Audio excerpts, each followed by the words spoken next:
Merci infiniment. Bonjour à toutes et à tous. Merci de votre présence. La question qui nous est posée est évidemment une question d'actualité, puisque le nouveau projet de socle commun est paru il y a maintenant quelques mois et que la consultation sur le socle commun est maintenant terminée et que nous en attendons les résultats précis. C'est une question évidemment extrêmement complexe aux enjeux essentiels et en 30 minutes, je ne pourrai que la survoler. Et je me suis interdit, même si j'aurais bien eu envie de le faire, de reprendre les différents points que vous avez évoqués et de les analyser un par un, ce qui me semble-t-il aurait été à la fois fastidieux et beaucoup trop long par rapport au travail que nous devons faire ce matin. Je vais me contenter de 4 séries de remarques autour de 4 questions. Un bref retour en arrière d'abord. Pourquoi le socle ? Et j'évoquerai l'émergence de ce concept en montrant qu'il est lié à l'écart grandissant, malheureusement, entre la démocratisation de l'accès à l'école et la démocratisation de la réussite dans l'école. Dans une deuxième série de remarques, comment le socle ? Je m'interrogerai sur l'écart qui me paraît important entre la demande sociale sur l'école et l'exigence anthropologique pour l'école. Dans une troisième série de remarques que j'ai intitulée « Le socle du socle », j'essaierai de m'interroger sur la tension entre ce que l'on appelle traditionnellement les fondamentaux, au pluriel, et ce que je considère pour ma part comme le fondamental, au singulier. Et enfin, dans une quatrième partie, j'évoquerai les rapports entre le socle et le projet politique pour répondre précisément à la question qui nous a été posée ou tenter de le faire.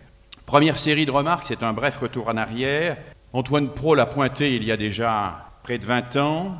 La démocratisation de l'accès à l'institution scolaire, et particulièrement au collège, a été faite à marche forcée depuis 1933. Elle a provoqué une arrivée massive d'élèves dans cette institution scolaire, mais cette démocratisation de l'accès n'a pas produit miraculeusement une démocratisation de la réussite dans l'école, et cet écart est devenu de plus en plus insupportable. D'autant plus insupportable que quand on écarte quelqu'un de l'école, il est une victime.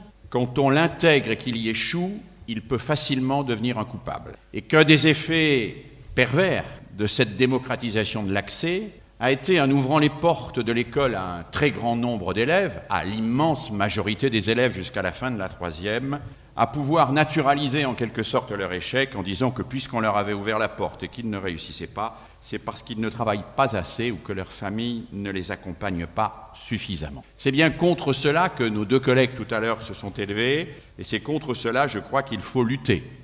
En rappelant que cette démocratisation de l'accès est une marche forcée, 1933, gratuité dans l'enseignement public, n'ignorez pas que Jules Ferry, tout en créant l'école gratuite et obligatoire pour tous, a maintenu la filière des lycées et des petits lycées payante pour la bourgeoisie. Gratuité en 1933, 1936, scolarité obligatoire à 14 ans, 1959, loi Berthoin, ce qui provoque ce que un sociologue et un grand commis de l'État, Louis Cros, va appeler l'explosion scolaire. C'est l'époque où on inaugure en France un collège par jour ouvrable.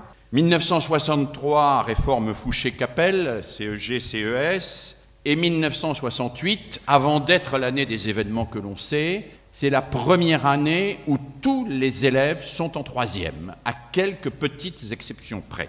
1975, vous le savez, réforme Mabi, collège unique, fusion de l'ensemble des filières 1, 2, 3 qui existaient au sein des collèges, dans un collège qui est censé donner la même chance à tous. Cette démocratisation de l'accès à marche forcée a été assez tôt identifiée comme n'étant pas mécaniquement une réussite. Je fais partie de ceux, c'est lié à mon âge, qui ont très largement été déniaisés par Bourdieu et Passeron dès 1964, à la publication des Héritiers, quand nous avons découvert que l'accès à l'école et le fait de proposer les savoirs n'était pas le gage automatique de la réussite des élèves. Et c'est le même Bourdieu qui, quelques années plus tard, prend acte de cet échec de la démocratisation de la réussite dans l'école et propose, pour la première fois, dans les années 89, au moment de la consultation que lui commande Lionel Jospin, propose l'instauration d'un savoir minimum commun. Alors ce que je voudrais très rapidement, mais vraiment en 1 minute, explorer avec vous, c'est comment nous avons géré institutionnellement cet écart entre la démocratisation de l'accès et la démocratisation de la réussite. On l'a constaté, Bourdieu le constate dès 1964, comment le gère-t-on? On peut identifier, mais je vais très vite, je ne vais pas dans les petits sentiers broussailleux, nous restons sur les autoroutes, on peut identifier 3 grands types de réponses pour relever le défi de la démocratisation de la réussite et pas seulement de l'accès. Je les énonce et puis je les reprendrai une par une. Premier type de réponse, c'est l'institution de filières et de classes spécialisées. Le second type de réponse, c'est la mise en place de pédagogie dite de soutien, sous toutes les formes institutionnelles et les dénominations qu'on peut imaginer.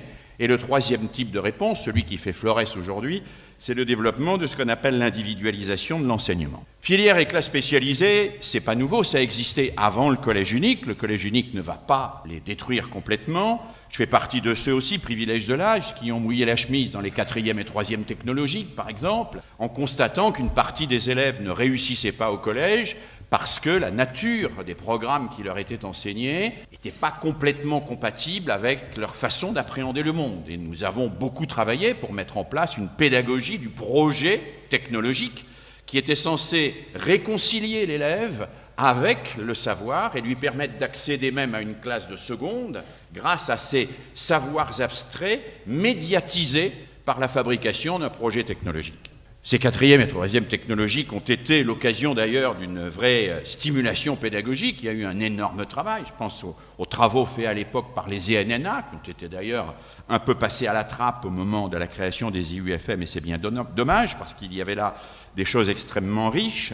Mais ces 4e et 3e technologiques ont finalement subi le même sort que la quasi-totalité des filières, c'est-à-dire qu'elles sont devenues des classes de relégation, et qu'elles ont subi de plein fouet le syndrome, qu'on pourrait appeler le syndrome du dernier wagon, c'est-à-dire que dans chaque classe, on détache toujours le dernier wagon pour le mettre dans la classe qui est faite pour accueillir les derniers wagons, sans se découvrir et observer que quand on a dégagé le dernier wagon, il y a encore un dernier wagon, bien évidemment, qui sera décroché l'année d'après, et ainsi de suite. Ces 4e et 3e technologiques sont devenues donc des classes de relégation. Elles ont subsisté, elles ont été ensuite supprimées, vous le savez, par Jacques Lang, puis leur officialisation a été effectuée, la disparition a été officialisée par François Bayrou en 1993. Mais au fond, on reste toujours avec une sorte de sensibilité plutôt positive pour cette idée que quand des élèves ne sont pas capables de réussir dans le collège unique et dans l'école qui accueille tout le monde, il faut leur offrir une pédagogie spécifique. Et en même temps qu'on est tenté par cela, on voit bien que ce processus est générateur de phénomènes de ghettoisation et, comme on dit aujourd'hui, de stigmatisation. C'est la raison pour laquelle la deuxième solution qui a été imaginée et très vite proposée, c'est la solution que René Haby formule en parlant de pédagogie de soutien. Moi, j'ai été un farouche partisan de la pédagogie de soutien, d'autant plus qu'elle était introduite parallèlement à ce que René Haby appelait l'approfondissement, mais forcé de constater que la pédagogie de soutien n'a pas fonctionné, d'abord parce qu'elle a été très largement utilisée en classe complète par des enseignants qui voulaient absolument terminer le programme, ensuite parce que même en petit groupe, elle s'est avérée insuffisante, 1 heure par semaine en français, mathématiques et anglais ne permettait pas de rattraper le retard pour les élèves en difficulté, et enfin parce que la pédagogie de soutien confond fâcheusement le quantitatif et le qualitatif, et propose à des élèves que les méthodes traditionnelles ont plutôt fâché d'en prendre une cuillerée supplémentaire en espérant que cela va les faire digérer. Cette confusion entre le quantitatif et le qualitatif fait que globalement la pédagogie de soutien s'est ensablée. Elle a été supprimée de facto par Chevènement en 1985, mais quand il l'a supprimée de facto, elle était déjà très largement absente du paysage, elle avait presque complètement disparu. Mais l'échec des filières et des classes spécialisées, l'échec de la pédagogie de soutien, n'a pas pour autant supprimé le problème de l'écart entre la démocratisation de l'accès et la démocratisation de la réussite. Et on peut dire depuis 2005, l'idée qui commence à émerger avec la loi d'orientation dite loi Fillon, c'est celle de l'individualisation. Il conviendrait d'ailleurs de faire une histoire extrêmement précise de ce concept d'individualisation, ou plus exactement de transformer cette notion vague en concept un peu précis à travers son histoire. Mais qu'on l'appelle PPRE, qu'on l'appelle soutien, qu'on développe ça sous forme de cordée de la réussite ou sous forme d'aide au travail personnel des élèves, nous sommes pratiquement toujours dans la même logique. C'est une logique d'externalisation par rapport à la pratique même de la classe, externalisation qui finit par vider la pratique de la classe de son contenu. Un groupe d'enseignants d'une école primaire me disait il y a 2 ans que les classes primaires étaient devenues des lieux où l'on évaluait les élèves en permanence, essentiellement pour savoir s'ils ne seraient pas mieux ailleurs. Dans une enquête qui a été réalisée dans le cadre du laboratoire auquel je participe à Lyon 2, sur les innovations au sein des collèges, on découvre assez facilement que 72% des innovations analysées relèvent aujourd'hui de l'externalisation. C'est-à-dire ne touchent pas le contenu de l'acte pédagogique et le fonctionnement de la classe, mais relèvent de l'identification et de l'externalisation du traitement du problème que l'on a repéré dans la classe. Ce n'est donc plus dans la classe qu'on traite de pédagogie, c'est à l'extérieur de la classe, et la classe devient une sorte de lieu où on fait une sorte de minimum syndical en espérant que les dispositifs externes vont pouvoir compenser les insuffisances des pratiques pédagogiques qui sont mises en œuvre. J'ajoute que cette notion d'individualisation, j'aurais aimé avoir le temps de la développer, de remonter à Miss Parkus et de son débat avec Kilpatrick et Dewey autour de la question de l'individuel et du collectif, du découpage et du projet, etc. Mais j'ai évidemment pas le temps de le faire, est en permanence menacé par un danger fort, qui est que l'on ne tranche jamais réellement dans notre système scolaire la question de savoir s'il faut individualiser les parcours ou individualiser les objectifs. Et on voit bien que, comme on ne tranche jamais réellement cela, eh bien effectivement, on n'est pas toujours avec l'individualisation dans cette démocratisation que l'on appelle de ses voeux. J'ajoute, et je terminerai par là ce bref rappel historique, j'ajoute que la question de l'individualisation pose un problème de fond, et pour le résumer, je citerai ici Marcel Gauchet qui dit « L'institution scolaire s'épuise aujourd'hui à travers l'individualisation à poursuivre le contraire de ce qui la constitue comme institution en se moulant sur les demandes individuelles et les parcours singuliers. » Il faudrait probablement nuancer cette citation de Marcel Gauchet, mais un mot me paraît particulièrement juste dans cette citation, c'est le mot « s'épuise ». S'épuise en termes d'énergie, s'épuise aussi en termes de dispositifs multiples qui se superposent jusqu'à devenir totalement illisibles pour les familles elles-mêmes. Alors, l'échec de ces 3 formules, les filières, le soutien à l'individualisation, ont amené les hommes politiques progressivement à affirmer que ce qui pourrait peut-être permettre de combler l'écart entre la démocratisation de l'accès et la démocratisation de la réussite, c'est l'existence d'un socle commun de compétences, de connaissances et aujourd'hui de culture. Pourquoi le socle commun pourrait-il permettre de combler cet écart ? Eh bien, on le voit dans les écrits, et Claude Delièvre l'a rappelé, qui concernent le socle commun et qui existent dès Valéry Giscard d'Estaing et qui se poursuivent jusqu'à aujourd'hui. Le socle commun est proposé comme un moyen de donner un contenu opérationnel au projet démocratique de l'école fondamentale et, pour reprendre la fameuse formule d'Octave Gréard, à identifier précisément ce que nul n'a le droit d'ignorer. C'était la belle formule d'Octave Gréard, ce qu'aucun citoyen n'a le droit d'ignorer, c'est ce que l'école doit enseigner. L'identifier, évidemment, c'est déjà se donner un outil qui permettra, on l'espère, de piloter le système pour pouvoir permettre d'éviter cet écart entre la démocratisation de l'accès et la démocratisation de la réussite. Le socle commun apparaît aussi très vite comme un moyen de donner une lisibilité aux exigences de l'institution, mais aussi aux exigences sociales à l'égard de l'école. Dans un contexte où la société exige tout de son école, il est plutôt bien que l'on stabilise ce qui relève de l'exigible et que ce qui relève de l'exigible soit l'objet d'un accord à la fois politique et sociétal.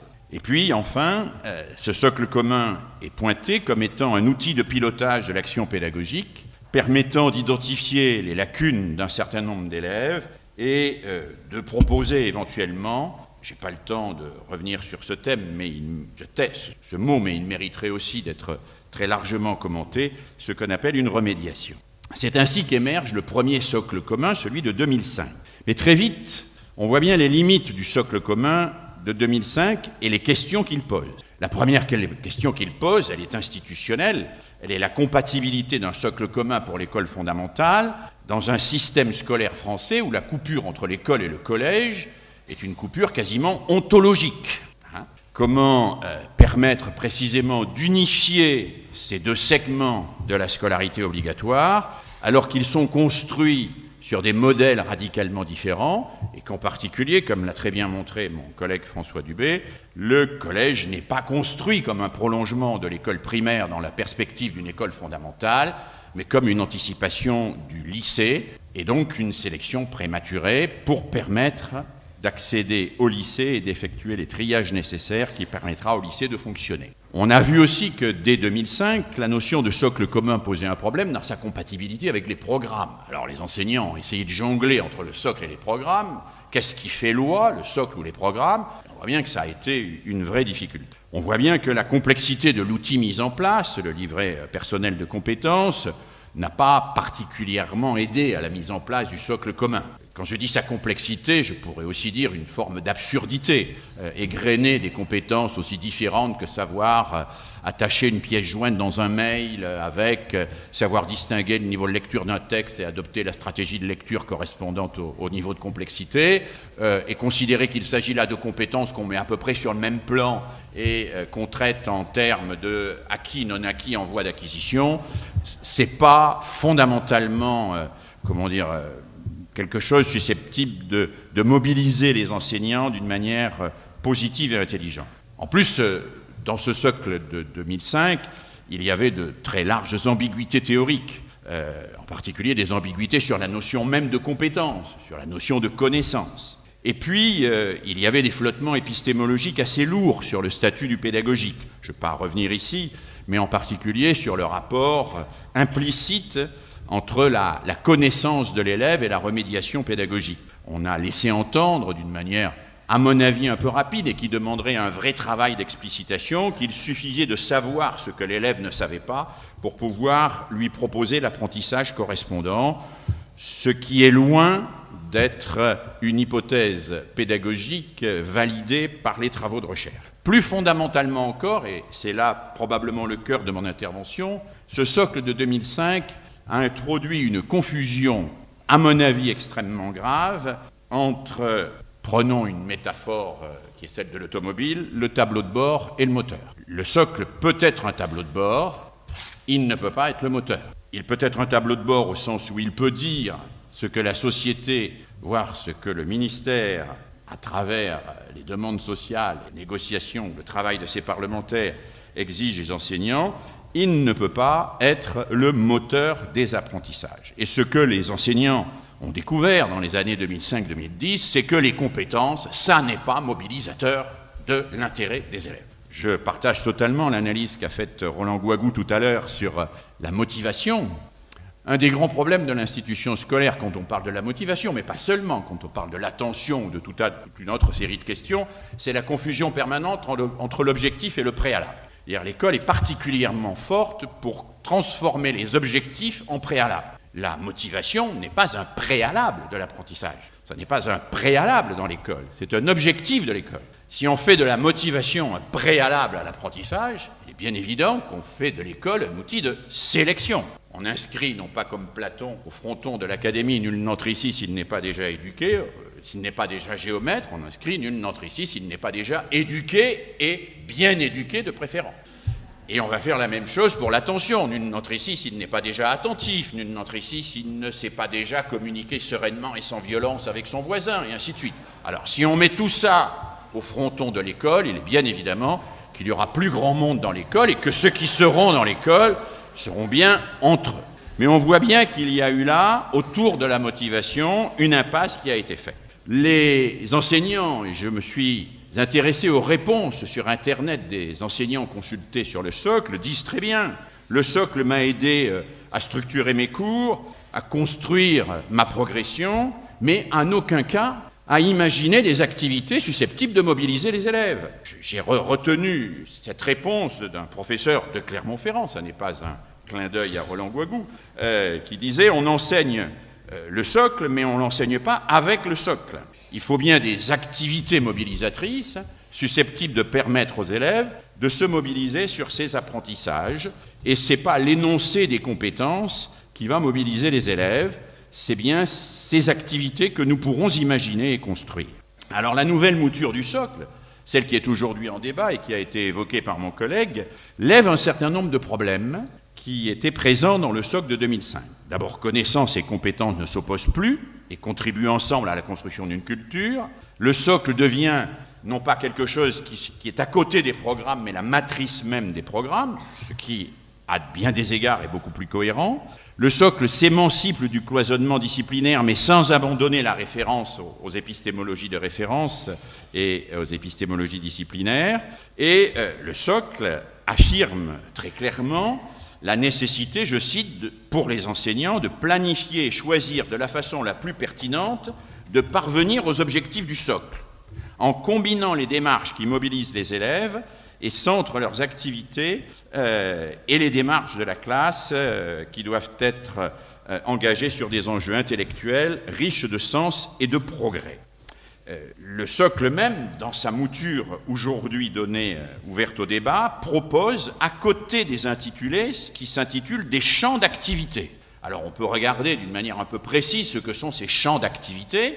Effectivement, ça peut apparaître un peu ce que j'évoquais, ce que je pointais comme étant des moyens de mobiliser l'intérêt et l'activité des élèves.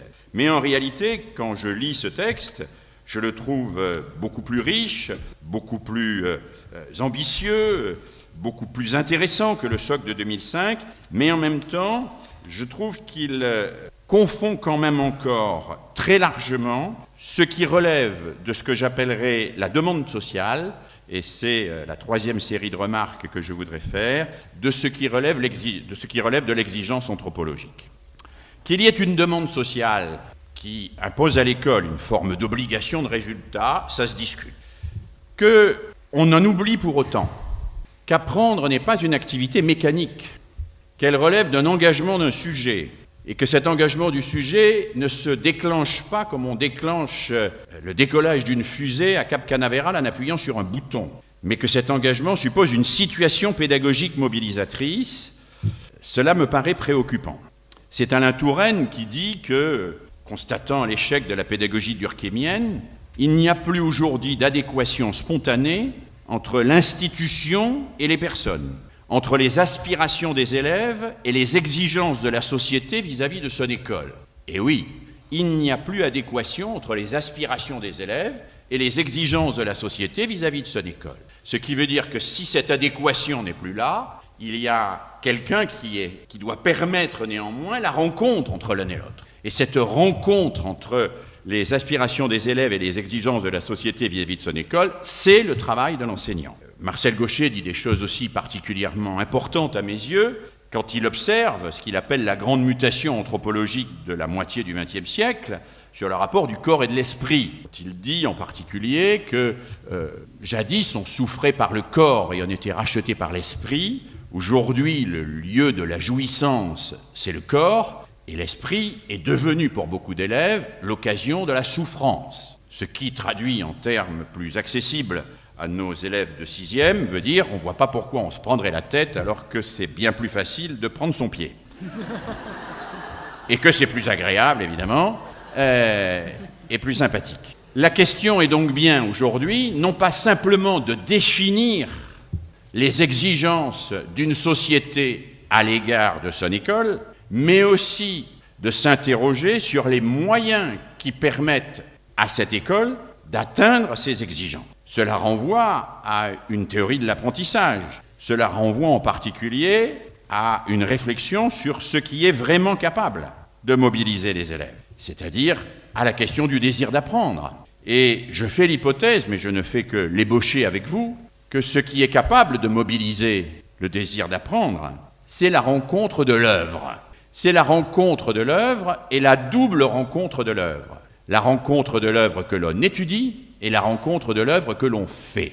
Je plaide souvent pour une pédagogie du chef-d'œuvre, c'est-à-dire pour une pédagogie qui permette à l'élève de rencontrer des grands textes, des grandes œuvres scientifiques, des grandes œuvres littéraires, artistiques, à travers lesquelles il peut penser le monde et se penser, à travers lesquelles il peut relier son intimité aux grandes questions anthropologiques. Et je crois qu'il faut compléter ces rencontres avec une pédagogie du chef-d'œuvre mise en œuvre, cette pédagogie du chef-d'œuvre qui permet à l'élève non pas de faire se succéder des exercices insignifiants, mais de se coltiner de véritables défis qui lui permettent de progresser et d'être fier de ce qu'il a fait, d'être fier de ce qu'il a réussi et de se construire ainsi comme un véritable sujet. Une pédagogie du chef-d'œuvre, c'est une pédagogie qui assume très clairement son inscription dans l'histoire, qui assume très clairement que la rencontre avec les chefs-d'œuvre construits tout au long de l'histoire de l'humanité